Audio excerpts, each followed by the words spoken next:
अस्सलाम वालेकुम। आज हम बात करेंगे शिद्दत के 37 एपिसोड के बारे में। तो वीडियो शुरू करने से पहले हमारे चैनल को सब्सक्राइब कर लीजिए अगर अभी तक आपने नहीं किया, ताकि हमारी हर न्यू वीडियो आप तक पहुंच सके। यहाँ पर सुल्तान असरा को कहता है कि मेरी वॉच नहीं मिली है, वो मेरे ऑफिस वालों ने दी थी। असरा भी बेचारी ढूंढने की कोशिश करती, उसे भी नहीं मिलती।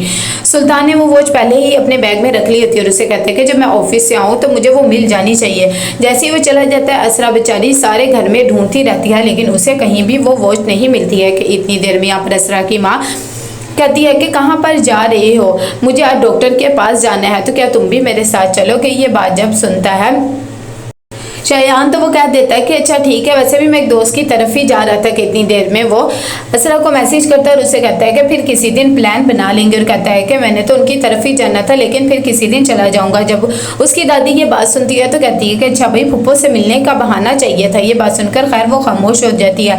यहाँ पर शाम को जब सुल्तान घर वापस आता है तो देखता है पूरा कमरा बिखरा हुआ होता है। असरा से कहता है कि क्या अभी तक वो वॉच नहीं मिली है? हद हो गई है, तुम कहाँ पर चीज़ें रखकर भूल जाती हो। मुझे तो ये समझ नहीं आता कितनी एक्सपेंसिव वो वॉच थी। अब मेरे कपड़े लाकर मुझे दे दो। असरा कहती है कि मैंने सारी जगह ढूंढ लिया पूरे घर में, लेकिन कहीं पे भी नहीं मिला। कि इतनी देर में वो कपड़े लेने चली जाती है। जैसे ही वो जाती है, सुल्तान अपने बैग से वो वॉच निकालता है और जाकर साइड टेबल के ड्रॉअर में रख देता है। कि इतनी देर में असरा कपड़े लेकर आ जाती है। सुल्तान कहता है कि मेरे एयरपोर्ट्स कहाँ हैं, तो कहती है कि साइड टेबल पे पड़े हैं। कितनी देर में जब वो देखने जाता है जानबूझकर, तो वो वॉच भी निकाल लेता है और कहता है कि ये तो यहीं पर पड़ी थी, तुम्हें नजर नहीं आई। असरा हैरान हो जाती है, कहता है कि भाई सामने रखी हुई चीज़ भी तुम्हें पता नहीं लगता है। खैर मैं समझ सकता हूँ कि तुम्हें बहुत ज़्यादा बर्डन है, इसलिए तुम भूल गई होगी। कितनी देर में वो चले जाता है कपड़े चेंज करने। असरा वॉच देखकर हैरान हो जाती है कि यहाँ पर तो उसने देखी थी लेकिन मिली ही नहीं। दूसरी तरफ यहाँ पर असरा किचन में काम कर रही होती है, क्योंकि शयान ने आना होता है। कि इतनी देर में तल्लत आती है और आकर कहती है कि बस करो काम, शयान आने वाला होगा। साथ ही उसे कहती है कि हाला ने तो हमें खुशखबरी सुना दी है, अब बस तुम भी हमें खुशखबरी सुना दो। इस घर में कोई बच्चा होना चाहिए जो मुस्तकिल रहे। ये बात सुनकर असरा भी खामोशी हो जाती है और कहती है कि अच्छा ठीक है। साथ ही वो बहुत बुझी बुझी रहती है। कितनी देर में वहाँ पर शयान आ जाता है। जैसे ही वो असरा से मिलता है तो बहुत ज़्यादा खुश हो जाता है और उनके लिए गिफ्ट्स भी लेकर आता है। कि तलत गिफ्ट देखती है तो कहती है कि इसकी क्या ज़रूरत थी। साथ ही कहती है कि चलो आओ अंदर आ जाओ। कितनी देर में जब वो अंदर जाते हैं तो शयान असरा को देखता है कि उसने इतनी घटिया सी चप्पल पहनी होती है। उसे याद आता है कि असरा तो अपनी चीज़ों के मामले में कितनी कॉन्शियस होती थी। अगर उसे मैचिंग की कोई चीज़ नहीं मिलती थी तो वो कितना उसका सरदर्द लगाती थी, लेकिन अब उसके क्या हालात हो गए हैं। जैसे ही खाने के टेबल पर बैठते हैं, असरा आकर तलत को कहती है कि मैंने कबाब बनाए थे, लेकिन वो मुझे कहीं भी नजर नहीं आ रहे हैं। आपको पता है मैंने कहाँ रखे हैं? शयान कहते कि क्या हो गया अनु, वो यहीं पर पड़े हैं, अभी तुम रख के तो गई हो ना। ये बात देखकर खैर वो खामोश हो जाती है। तलत कहती है कि बस क्या करें, आजकल ये चीज़ें भूल जाती है, मुझे तो कुछ समझ में नहीं आता है।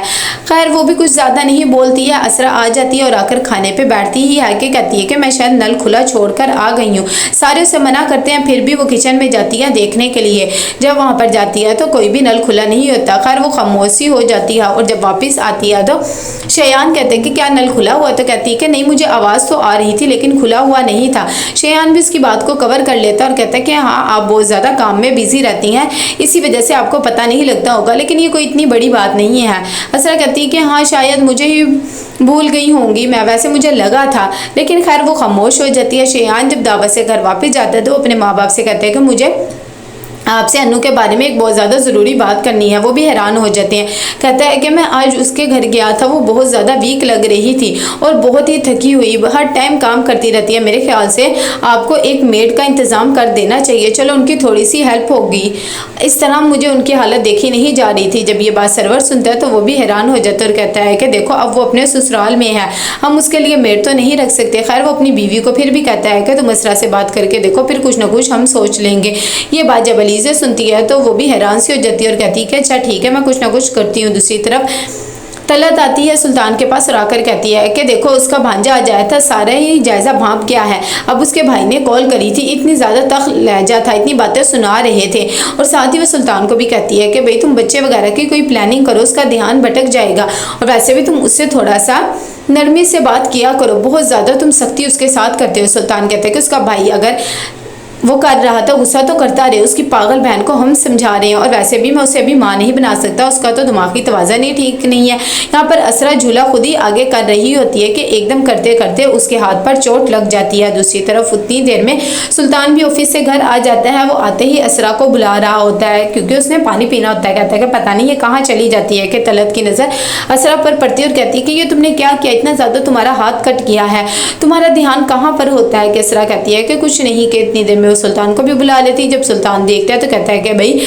क्या हो गया, इतना ज़्यादा तुमने ये हाथ काट लिया है, तुम्हारा ध्यान कहाँ होता है, मुझे समझ नहीं आ रही, ये सब तुम्हारे काम तो नहीं है ना। तलत कहती कि अच्छा ठीक है, फिलहाल तुम इसे हॉस्पिटल लेकर जाओ, बाद में ये बातें कर लेना। सुल्तान कहते हैं कि अच्छा ठीक है। वो उसे हॉस्पिटल लेकर आता है।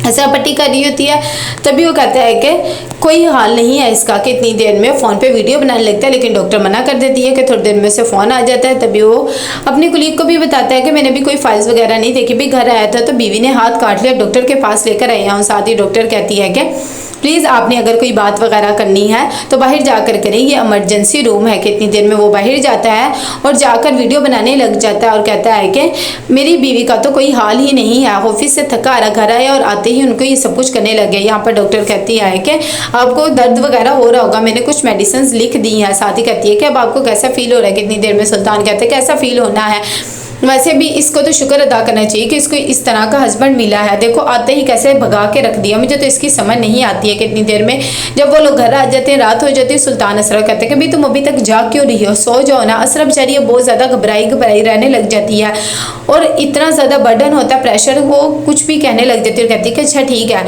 इतनी देर में वो सोई हुई अचानक उठती है कि सुल्तान देखते हैं ये कहाँ पर जा रही है। साथ ही तलत भी आ जाती है और कहती है कि भाई कहाँ जा रही हो। कहती है कि मैं दरवाज़ा खोलने जा रही हूँ, मुझे आवाज़ आई। तलत कहती है मैं भी जाग रही हूँ, मुझे तो कोई आवाज़ नहीं आई है। असरा कहती है कि नहीं, मुझे तो आवाज़ आई है, सिर्फ इसीलिए मैं जाग रही हूँ। ये बात सुनकर वह हैरान हो जाती है और खैर खामोश हो जाती है। सुबह होती है तो असरा तलत के कपड़े वगैरह पकड़ती है और अपनी तरफ से अलमारी में रखने के लिए किचन में फ्रिज में रखने आ जाती है। तलत कहती है कि भाई बेटा ये क्या कर रही हो, ये तो फ्रिज है, अलमारी नहीं है जहाँ पर तुम कपड़े रख रही हो। ये बात सुनकर बेचारी हैरान हो जाती है और कहती है कि वो तो बस मैं आपके कपड़े रखने आई थी। कि इतनी देर में खैर वो खामोश हो जाती है। तलत भी ये सब चीज़ें देखकर हैरान हो जाती है कि इसे क्या होता जा रहा है। तो कैसा लगा आपका एपिसोड, लाइक में शेयर करके लाजमी बताइएगा। अल्लाह हाफिज़।